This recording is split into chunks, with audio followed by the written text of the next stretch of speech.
Episode of geekoutdoors.com, and on some previous episodes I talked about how technology changed my life. Specifically, I did some episodes on my experience with the Commodore 64, and this is my best buddy that I talk about, when we were little, we were at his house, and that's the first time that I saw the Commodore 64. And so what I wanted to do today was talk to him and also another member of our Geek family about how tech changed their lives. So go ahead, yo. So you already talked about it once, the C64. That was a big deal to me. Of course, that's why I brought you over to the house. I said, you got to see this.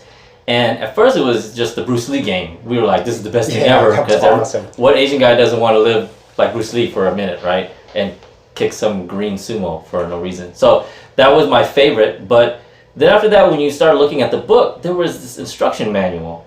And it was talking about commands. And little did you know that even loading a game, you're actually writing code, you're executing code by typing a command. And so I remember the first Sunday, I spent a whole Sunday, and what kid ever does this in the middle of the summer, spend a whole Sunday indoors typing out the algorithm, the program to make the balloon move across the screen. And what an accomplishment at the end of the day. I remember getting up in the morning. That Saturday night, I was playing the game, and my brother, who's a lot older than me, was showing me the manual and said, look, you can even type this out and it's going to make an animated picture. And I said, I'm going to do that tomorrow. And I woke up in the morning and I ate breakfast, and I remember stopped because my parents make me stop for lunch, and I typed the whole thing out, and here we are in the evening, and all the kids are outside running around, and I'm finally executing that whole script, and here we go. Balloon moving across the screen. It was such an accomplishment. It was such a feeling of the future is so much different now. I did something with just characters and time that I've never been able to do before. We had the Atari, and we were wondering how in the world they do this stuff. And here we go. Now we have the keys to the kingdom. This is how you do it. And so technology was different for me after that. I knew that I wanted to have that in my life, whether I was going to work in technology or understand it better, but that was going to be part of me. And people ask, he's asking, when did you realize technology impacted your life? It never really felt like it was not there, because growing up in the late 70s and the early 80s, it was kind of a renaissance period in technology. The transistor was becoming, shrunken down even more, and more gadgets were being used around us. The Walkman came out in the 80s. That was such a breakthrough in technology. And then now in school, they were starting to offer what was called computer math, which was programming. And even from then on, that technology is all around you. And even to today, people ask me when I'm an early adopter of technology, why would you buy that now? Why don't you wait till the price drops? Because I want to see how that works in my life. You talk about the Apple Watch, and people thought, do we really need that gadget? Well, if you know how to make it integrate into your life, it's important, and it's what technology is about. Technology is about bridging the digital life with your personal life and making it work in a way that makes everything easier. So that's my first memory, was the C64. Definitely not my last memory. And also, I'd have to say, as an early adopter, you have to remember the era that we were in. He was the only person who had a personal computer. Okay, this is way before the ages of the internet. And personal computers, you could count on your hands how many people had a supercomputer. So that was basically a moment that nobody will ever forget. And so, yes. C64, when I went there, and I've talked about this before, where they had little programming. When he showed me that program he did, he also did one with a happy face. Yeah, I remember the happy face. That one was crazy. Yeah, that one didn't take all day like the balloon did. That balloon took all day. And that was when I stopped having as many friends as I used to. Yeah. So what is your favorite memory of technology? Which one impacted you? Besides video games, yes. I would say when it got more mainstream. Like when everything got simpler for the internet, like just search engines. Like I said, that right there was just so cool. It was like from getting away from your parents, going, grab an encyclopedia, grab a dictionary, look it up. It was right there. You had, at the time, you had Yahoo, and and you had Ask Jeeves, and you could just type in and just look for anything. Just the foolishness, just the seriousness. That's what I like. And like me, I remember saving up from summer jobs. Couldn't afford a computer, so I got I can't remember what it's called, but it was the Sega Link that made it where you could do search engines, but you didn't have the hard drive. Do you remember that? Was that an external thing for the Dreamcast? Yeah. Oh, they were the first to do it. It was before the Dreamcast. Sega Master System. It was the Sega Link. I think they had that since the Sega Master System. Because I was like such in a hurry. I was like, it'll be too much to get a laptop, get a computer. But then that's when I noticed it was missing too much features. But that's how I did. I would search everything. And also, like back then, when we had these search engines when they first appeared, tell me about your internet experience at that time. Oh man, the dial-up modem. 14.4K. That was it right there. It's a 14.4K was the first modem for me, and it was on my 486 DX2, 366 or no, 66 486 DX2 66 from Acer. And I got that my senior year as my graduation gift going into college. Man, that's jazz. And I used that 14.4K to get into the internet. Was different back then. It was all bulletin boards and used Gopher to look for stuff. That's correct. And you could access the university library through the university's bulletin board to use a search engine. And that was so awesome. And that was the big deal back then. And I remember that I knew that life was going to be different after that. And I said that this was the future. Someday we're going to have, internet's going to be different where we could get large amounts of information put onto our computer without having to go anywhere, right? So that was like the search engine type of stuff. But my first download, I downloaded a demo version of Rise of the Triad. And I don't remember the file size. Somebody's probably going to post the response here. And Rise of the Triad, if I remember, that's a first-person shooter. Yeah. And it was part of shareware. Somebody probably answer what shareware is if you don't know already. But it took 14 hours for me to download that on a 14.4K modem dial-up. And so I remembered disconnecting all of the phones in the house so nobody could interrupt that download. But that's search engines, Ask Jeeves, and all those came a little bit later. But bulletin boards, that was the beginning of it all. I even remember doing a high school project. I skipped out of all of my government studies class by doing one major project, and I actually did a project based off of Popular Science's article on the future of the internet.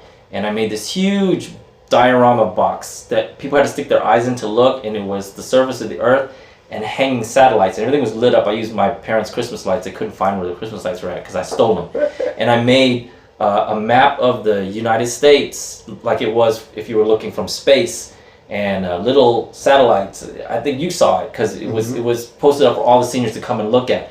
And it was an explanation of how the internet was going to work in the future and how we were all going to be connected. And it seemed so distant as a concept. It seemed like such a theory at the time. And now here we are, and it is commonplace for us. I mean, we talk about it like it's nothing, right? Yeah, so going back to the modem, like what he's talking about, like how was your first experience using the modem to do searches on the internet? See, I got interested in PCs later. It was like probably senior year or after.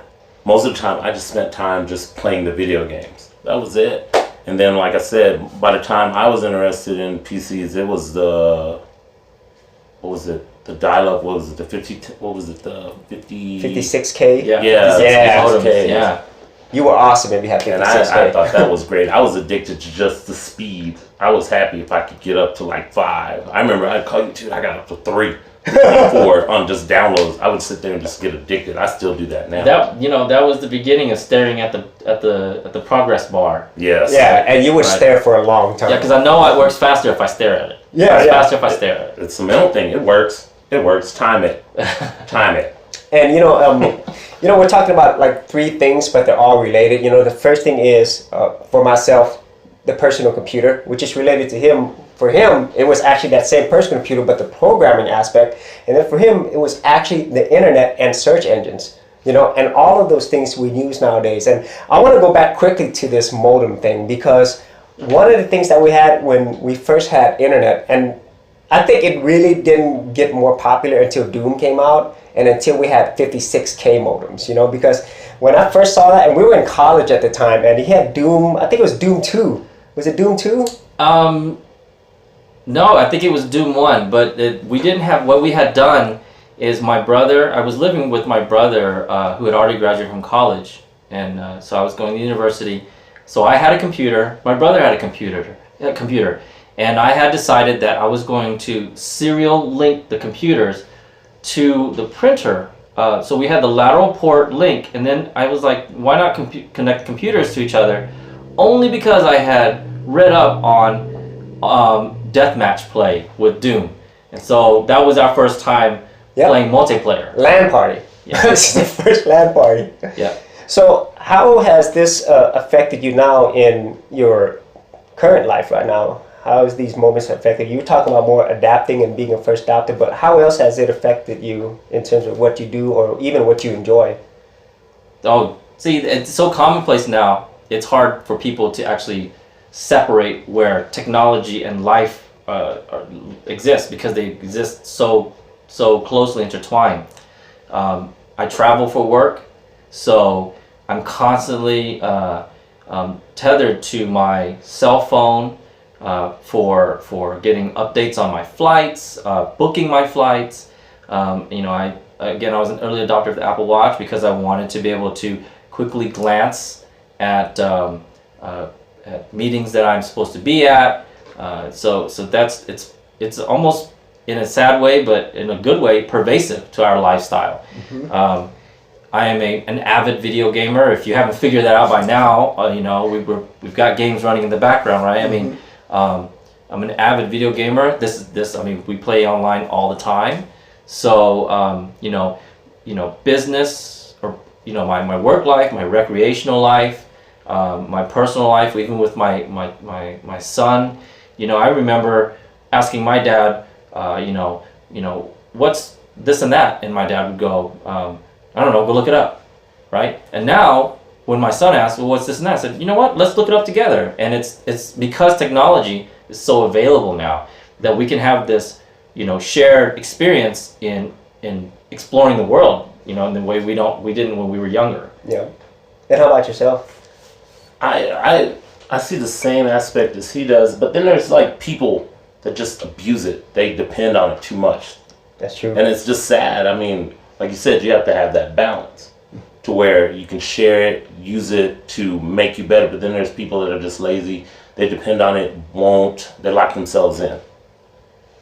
And it's like they become agoraphobic. They just want to stay in the house. And I hate that, because a lot of people will use that and they'll judge that. And there's always good and bad, but they want to. There's just negative. I hate when I hear of people that are just so negative about it. Because I'm like him. There's so much good things. And it's just an argument that I have to have with people outside the world. But you're right, though. I mean, because now we're in the age where people believe that everything they read on the internet is true. Mm-hmm. Right?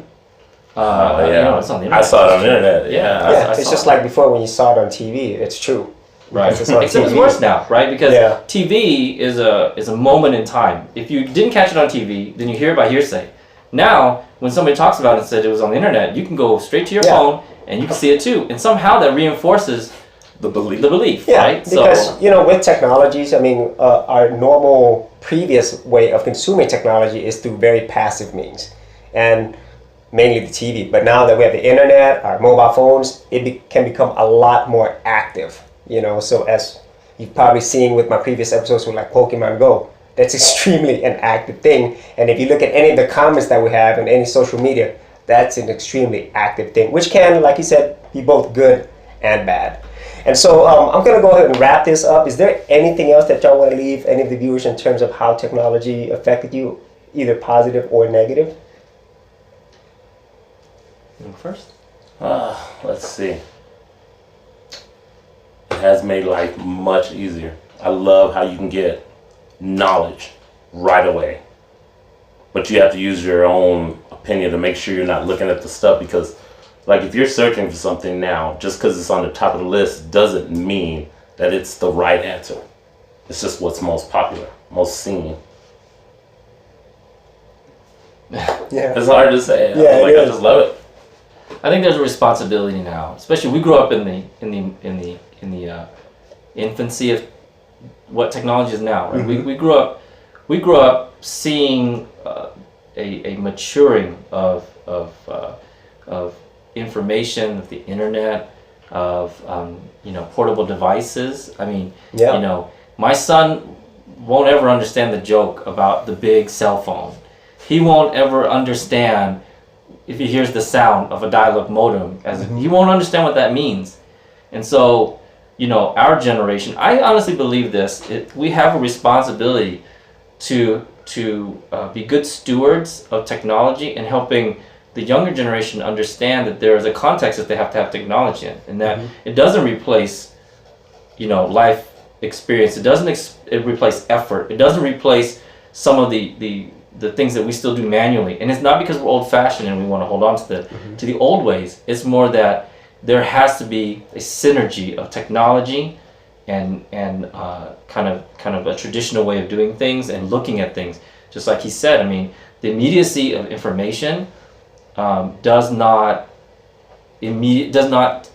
hasten the abundance of wisdom. That comes with experience, that comes with a keen eye, that comes with understanding the history of how things have gotten to the way they are. Yep. I think you have to have a reverence for the birth of technology to understand how it best fits your life right now. Yes, and I think that's one thing that I agree with heavily with both of them, because I do stress that technology is a tool, but the most important tool is your brain, your own ability to make decisions, your own ability to learn and do your own research, And I'm going to end this off with one really quick thing, okay? As you probably notice, all of us have bald heads. So what that means is if you're going to be a geek, you're going to have to go this way. So I'm going to leave it at that. Thanks for watching this episode. And if you got a lot of value out of it, be sure to leave a like. And if you had any ideas, leave them in the comment section below. And as always, I am on Snapchat at Geek Outdoors. Thanks for watching. We'll see you in another episode. Oh, okay. I would have to say it would probably be blah, blah, blah. That's right. Blah, blah, blah. Blah, blah, blah. Blah, blah, blah. Thanks for watching. Thanks for checking out this episode. And as always, if you like these videos, be sure to click on the subscribe button. And for full written content, audio content, and additional geek stuff, head over to geekoutdoors.com, and I'll see you outdoors on the very next episode.